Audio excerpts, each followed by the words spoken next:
ज्ञान गुण सागर, जय कपीस तिहुँ लोक उजागर। सूर्य को आकाश फल समझ मारुति उसे खाने तीव्र गति से उड़ान भरते हैं, जिस कारण बुध और शुक्र की दिशा भी प्रभावित हो जाती है। इधर सूर्य को जब अरुण देव से किसी अज्ञात द्वारा उनके सूर्य मंडल में प्रवेश करने की सूचना मिलती है, सूर्य देव उसे दंडित करने काल देव को भेजते हैं। वहीं दूसरी तरफ वानर राज केसरी का तुलादान होता है और मारुति को भी हवन में आहुति देने के लिए बुलाया जाता है। आ रहा है मारुति अपना आकाश फल खाने। जय हनुमान ज्ञान गुण सागर, जय कपीस तिहुँ लोक उजागर। राम दूत अतुलित बल धामा, अंजनी पुत्र पवन सुत नामा। स्वामी, आपकी मौन मुखाकृति किस ओर इंगित कर रही है? महादेवी, मारुति के इस कठिन एवं दीर्घ यात्रा का उद्देश्य मारुति के भविष्य और जगत के कल्याण से जुड़ा है। किंतु सूर्य देव को मात्र एक फल समझकर खाने के लिए इतनी लंबी यात्रा? इससे तो मारुति के जीवन पर संकट आ सकता है देवेश्वर। आप कह रहे हैं कि इससे जगत का कल्याण जुड़ा है? महादेवी, प्रत्येक यात्रा, वह बड़ी हो या छोटी, अवश्य ही कोई ना कोई परिणाम देती है।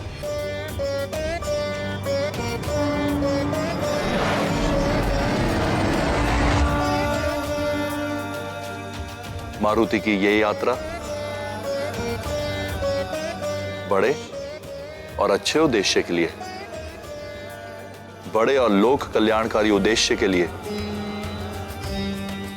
मूल्य भी बड़ा चुकाना पड़ता है। किंतु देवेश्वर, मारुति अभी बालक है। मुझे भय है कि इसका परिणाम कहीं असहनीय ना हो जाए।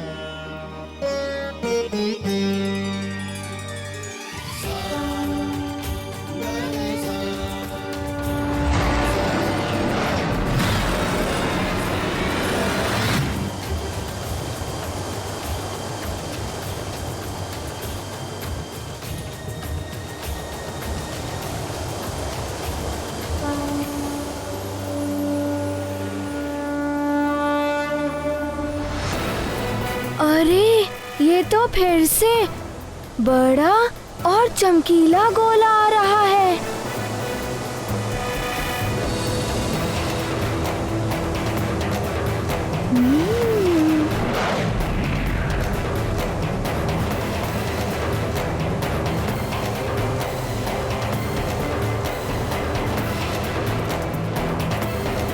सावधान बालक,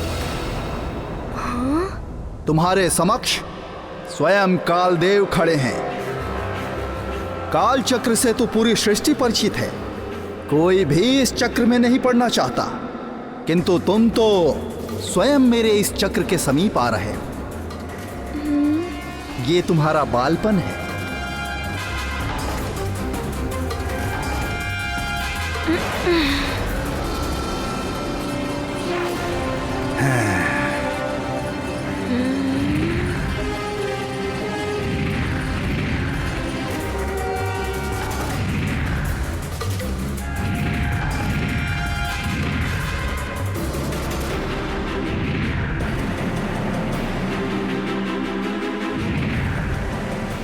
मुझे शीघ्र ही इस आकाश फल तक पहुंचना है और अपनी भूख मिटानी है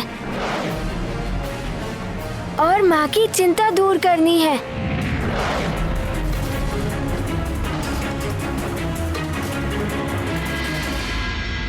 मारुति,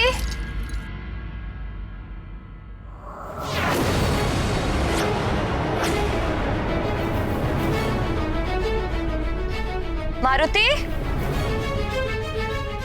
कहाँ गया मारुति?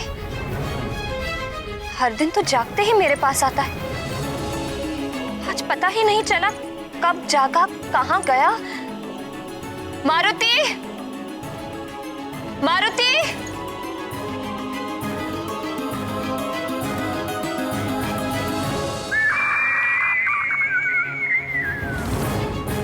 ये तो टिटहरी के चीखने की ध्वनि है।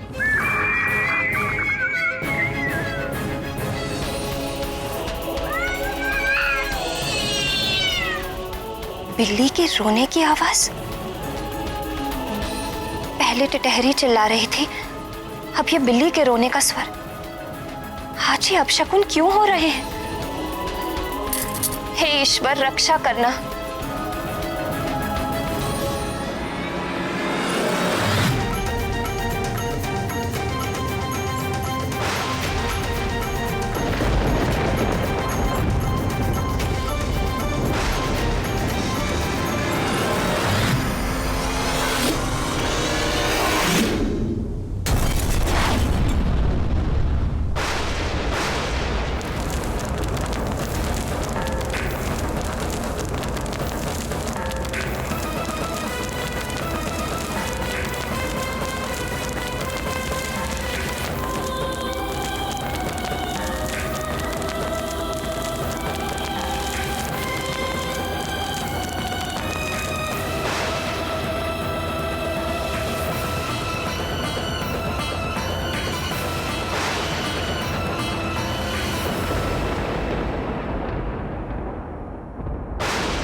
अब ये ध्वनि कैसे?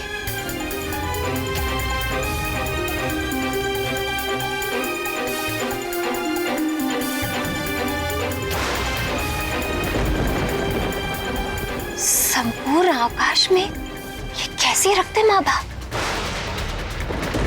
ऐसा विचित्र दृश्य तो मैं पहली बार देख रही हूँ। अवश्य अंतरिक्ष में कुछ हुआ है।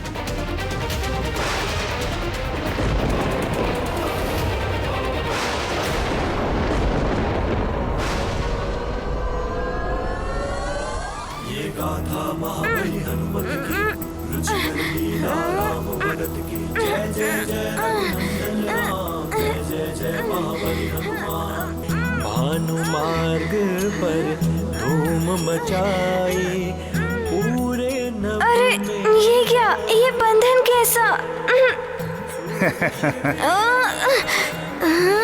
तुम जैसे छोटे से बालक के लिए मेरा ये छोटा सा बंधन, इसे भी तुम तोड़ नहीं पाओगे। काल के बंधन से मुक्त होना इतना सरल नहीं है अबोध बालक। को ना वानर मुख को बीन है करते लीला महाकाल, जिनके केवल राम है नाथ, वही बंध गए काल के हाथ। ये गाथा महाबली हनुमत की, रुचि कर लीला राम भगत की। जय जय जय रघुनंदन राम, जय जय जय महाबली हनुमत की। जय जय जय रघुनंदन राम, जय जय जय महाबली जय जय जय महाबली हनुमान।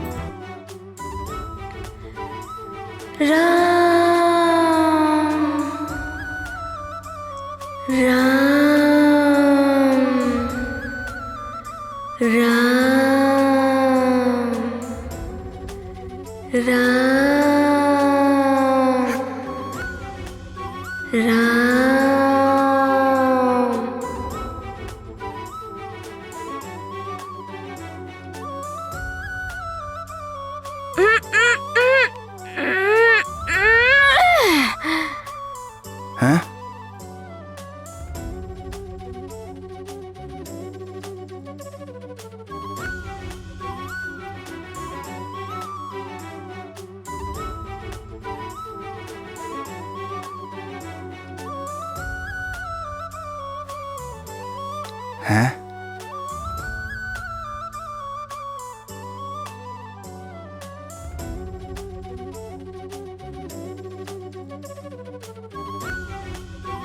हैं?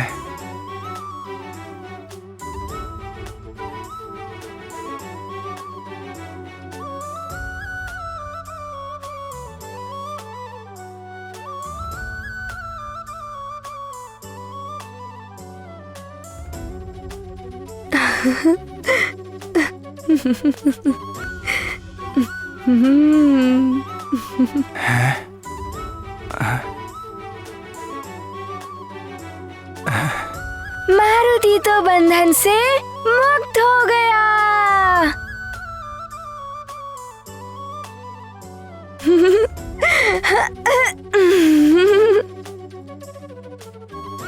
सावधान बालक,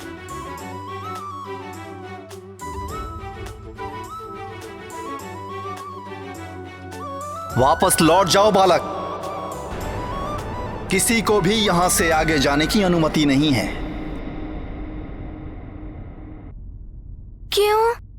क्यों अनुमति नहीं है? और आप मुझे रोक क्यों रहे हैं?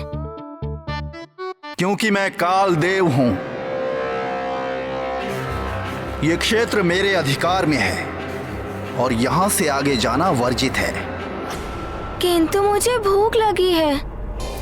मुझे उस आकाश फल को खाना है, तभी मेरी भूख मिटेगी और मेरी माँ का भी दुख दूर हो जाएगा।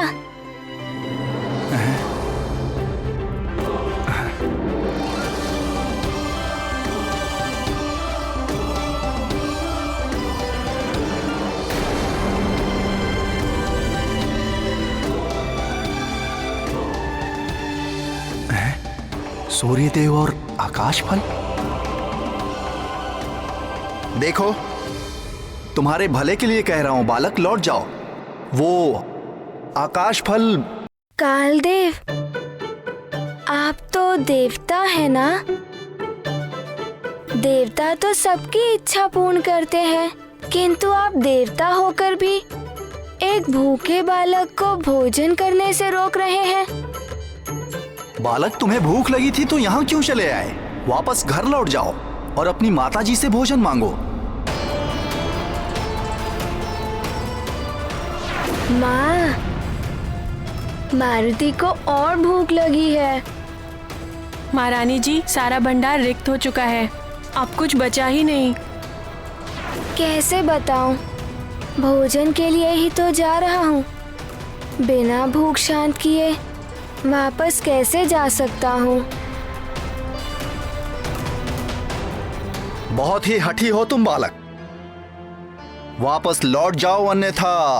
हाँ, नारद जी ने बताया था मार्ग में अनेक बाधाएं आएंगी। पर ध्यान रहे, उस तक पहुंचने के मार्ग में अनेक बाधाएं आएंगी, परंतु तुम्हें एकाग्र होकर अपने लक्ष्य तक पहुंचना है।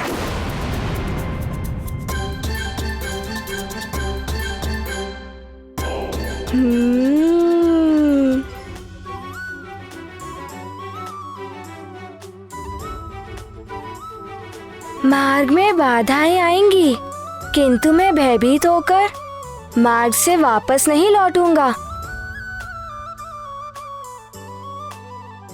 मुझे उस आकाश फल को खाना है और अपनी भूख मिटानी है।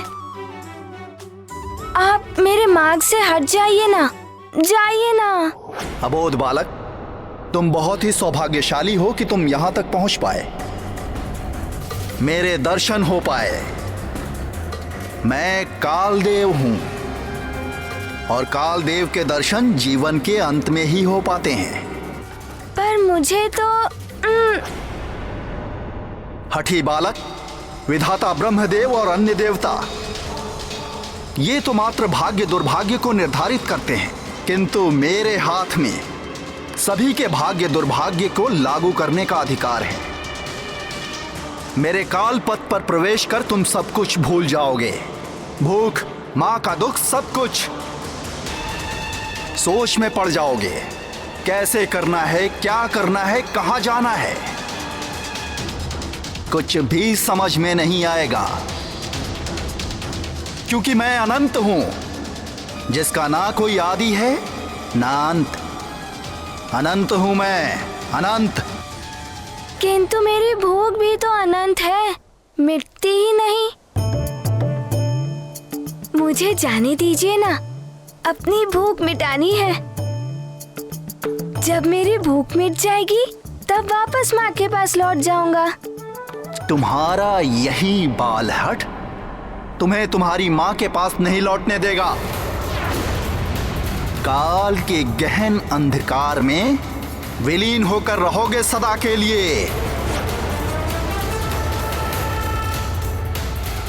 हे प्राणवल्लभ, कालदेव ने सोचा था मारुति एक अबोध बालक है, सहज ही बंधन में बंध जाएगा। उन्हें तो अनुमान ही नहीं था कि मारुति इतने शक्तिशाली है। प्रिय, ऊंट तब तक स्वयं को बड़ा ही समझता है जब तक वो पर्वत के नीचे नहीं आता, क्योंकि उसने तो कभी ग्रीवा उठाकर देखा ही नहीं। इसी प्रकार अभिमानी मनुष्य सबको अपने से निम्न ही समझता है। वो देख ही नहीं पाता कि उससे ऊपर भी कोई है। इसी प्रकार कालदेव भी मारुति को एक साधारण अबोध बालक ही समझ बैठे थे।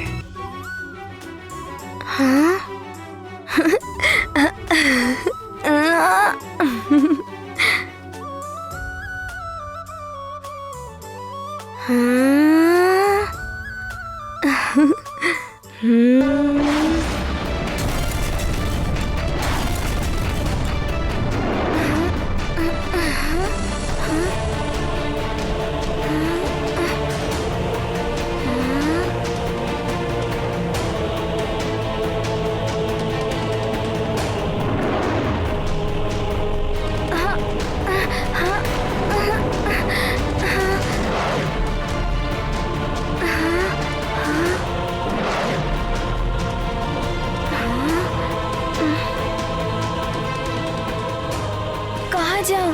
कुछ समझ में ही नहीं आ रहा है।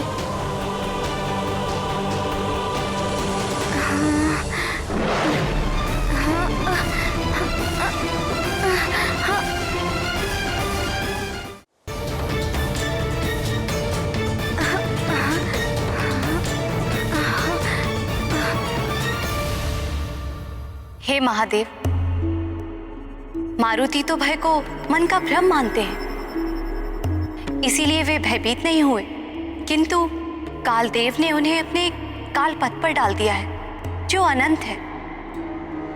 वे इससे कैसे पार पाएंगे? जिसने एक बार दृढ़ निश्चय कर लिया उसके लिए संसार में कुछ भी असंभव नहीं है महेश्वरी।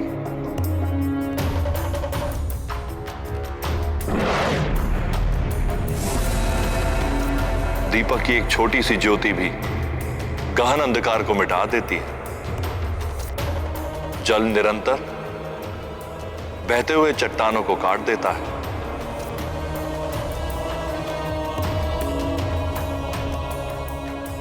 अबोध मारुति में भक्ति की असीम शक्ति भरी है। मां की वेदना मिटाने के लिए वे दृढ़ निश्चय करके चले, और ये कालदेव मुझ महाकाल के सहायक मात्र हैं।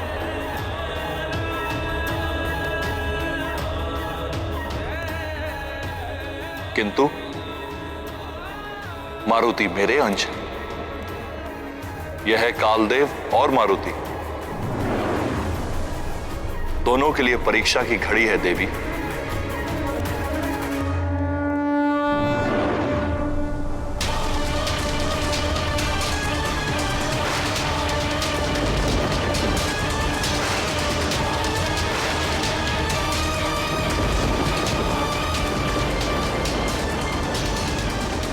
महारानी जी, हमने युवराज को पूरे राजभवन में ढूंढा, किंतु वो हमें कहीं भी दिखाई नहीं दिए।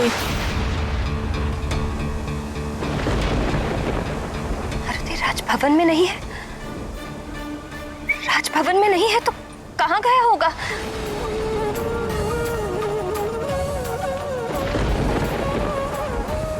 कहीं किसी संकट में पड़ गया तो?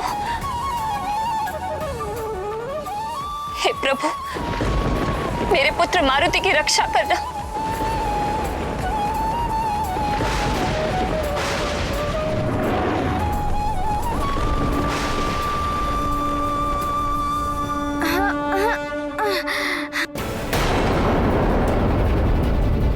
सूर्येन्दुग्रहणं यावत् तावत् कुर्याजपादिकम्।